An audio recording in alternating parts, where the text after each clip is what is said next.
চাঁদাবাজি একটি সামাজিক সমস্যা, সামাজিক অপরাধ। চাঁদাবাজি মোকাবেলা করার জন্য শুধু পুলিশ নয়, সমাজের প্রতিটি অঙ্গ সংগঠনকে আগে আসতে হবে। কোথায় চাঁদাবাজি হচ্ছে, কারা করতেছে, চাঁদাবাজির বিরুদ্ধে একটি প্রতিরোধ গড়ে তোলা অত্যন্ত জরুরি হয়ে পড়ছে।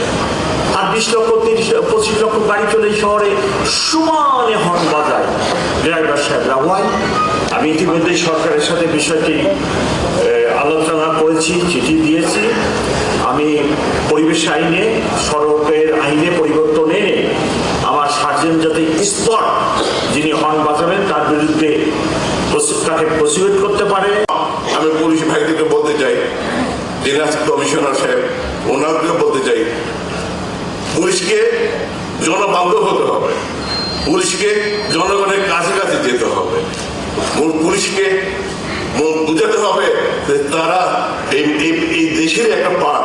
আমরা কিন্তু পুলিশ তাদের সাহায্য করতে রাস্তায় নেমে এসেছি, ট্রাফিকের কাজ করতে। আমরা কিন্তু কিছুই জানতাম না কিভাবে ট্রাফিক সামলায়, কিভাবে কি করতে হয়, কিন্তু তারা তাদের সাহায্যতে তাদেরকে সহায়তা করতে পেরে আমরা অনেক কিছু জানতে পেরেছি, অনেক কিছু শিখতে পেরেছি।